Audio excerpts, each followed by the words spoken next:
manifest wealth, we put into action the required wisdom. Welcome back to Grow Rich, Grow Happy, all my free thinkers. That place where we follow the breadcrumbs to wealth.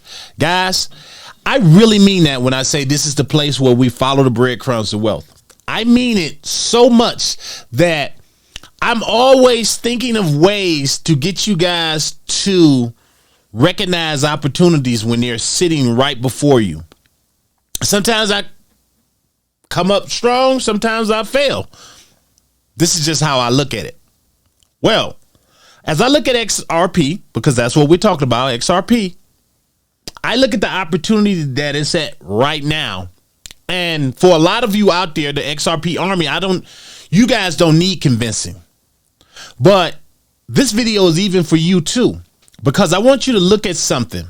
I want you to look at things from a different perspective. I'm always thinking outside the box because I know that the true generational wealth comes from being able to think outside the box. Think about the products we have today. Think about all the latest inventions and just things that has come about. You'll look at something, you'll be like, how did they even come up with that? Or they solve a problem. And next thing you know, people who got in early, they're buku rich, or they start building what we love to say here is generational wealth. Guys, that's what this video is about. I'm going to draw a parallel for you with XRP.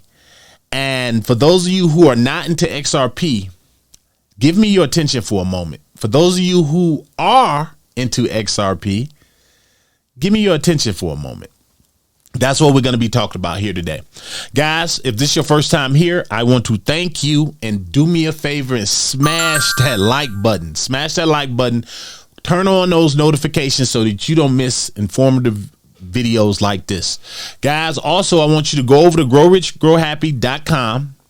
And on that first page, throw in your email address and go and download your free Thinkers Investment Guide from me to you so that you will know how to evaluate projects. It's really simple, but it's things that you really need to keep in order. Guys, this channel is all about helping you take like $100, turn it into $1,000, take $1,000, turn it into $10,000. Then I've done my job. I've done a good job. So now let's get to business. Let's talk about XRP. I was thinking about XRP, and a lot of times when I'm thinking about projects, I try to draw a comparison between them and maybe something that's out the box. Another company. With XRP, the company that popped to me was Visa.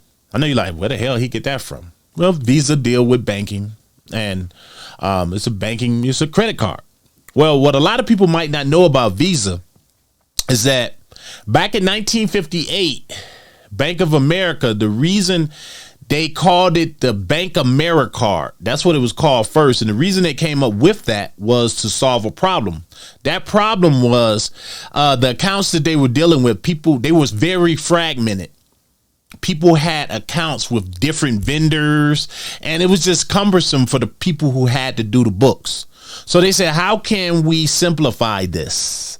So what they did, they came out with this card. And what this was a general purpose card.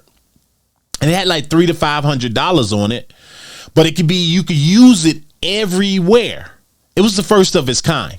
It was really the first of its kind. So they used it to not only solve a problem, but to also help them become dominant in the banking sector. So are you starting to make the connection?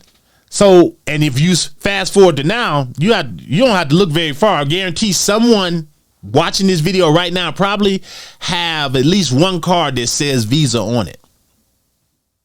I guarantee it. It's one of those things. But of course you have Discover and all of those, but you have to think back. It started with Visa. Similar to XRP. Now, sending money overseas or cross-border payments, that was very slow, like snail mail, like sending a letter. And Ripple recognized that there was a need here. We need something. So, well, actually, before Ripple I'm sure the idea came about before 2012. But in 2012, of course, that's when XRP was born. And because of that and the XRP ledger, you could do things much faster and cheaper. Okay. Now, one thing need to be said about Visa.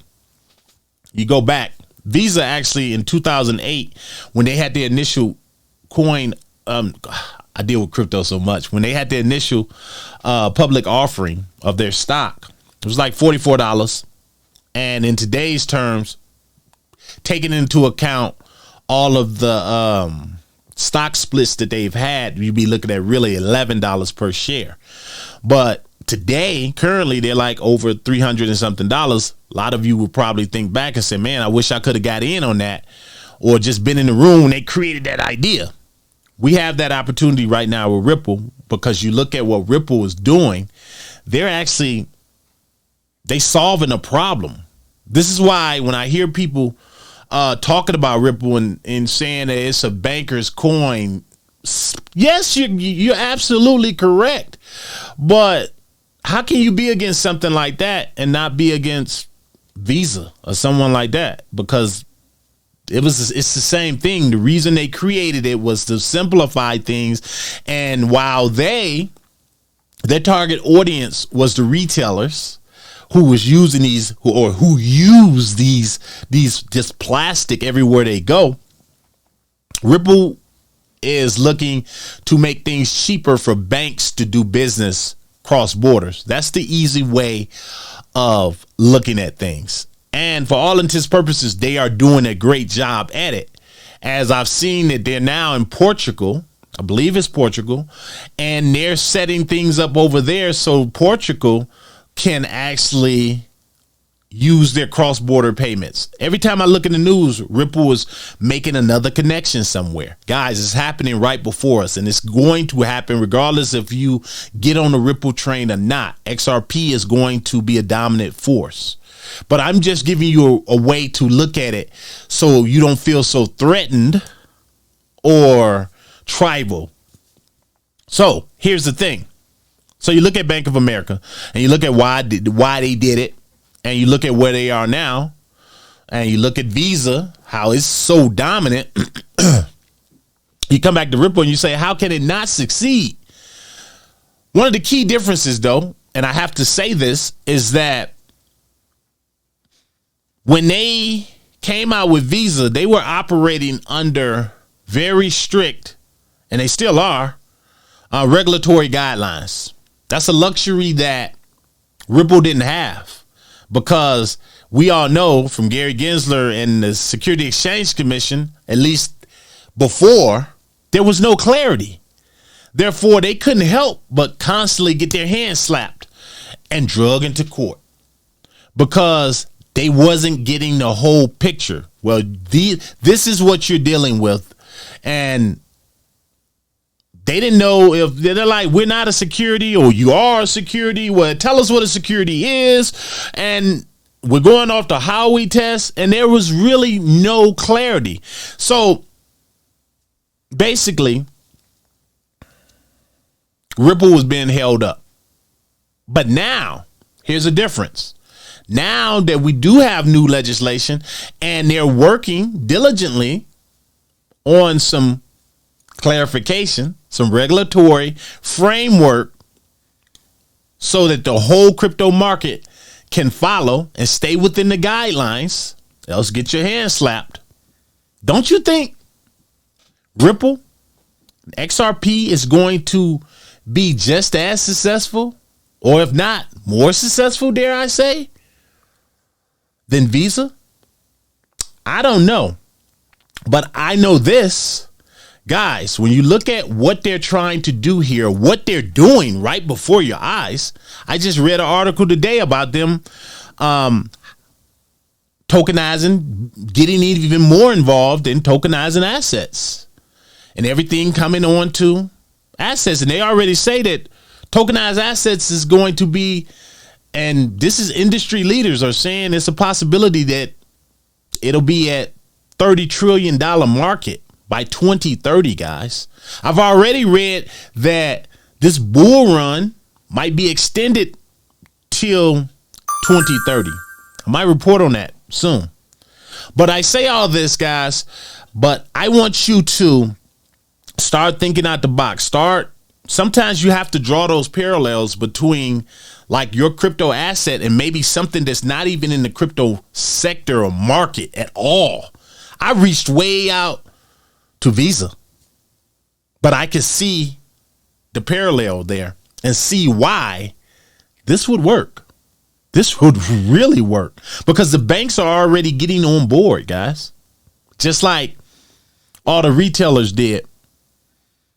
And that plastic, regardless, only if you use it responsibly, that plastic that we use every day, I think when you use it now, you should be thinking like, wow, imagine how if Bank of America never would have gotten approved to be so widespread and for that plastic to be adopted right now. A lot of those niceties that you guys have right now that you pay for later, you probably wouldn't be able to afford them. Similarly, I look at Ripple and what they're doing, and I say, guys, at $2 and what, 39 cents, what I'm looking at it right now, this is how real generational wealth is made at the very bottom. Before everyone start catching on and they start writing these stories about Ripple, Brad Garlinghouse. Yes, it's a banker's coin, guys. It is. It truly is. But does that mean, I'm always going to say this, does that mean you can't make money with it? To the next one, guys, tell me down below why you hold XRP. Why do you hold XRP? And if you don't hold XRP, I want to hear from you too. Why don't you hold XRP? Because if you don't hold XRP and you have some plastic in your wallet, it might be time to rethink that. To the next one, this your boy. Smash that like button, share this video with someone who needs to be inducted into the XRP army. To the next one, I'm out.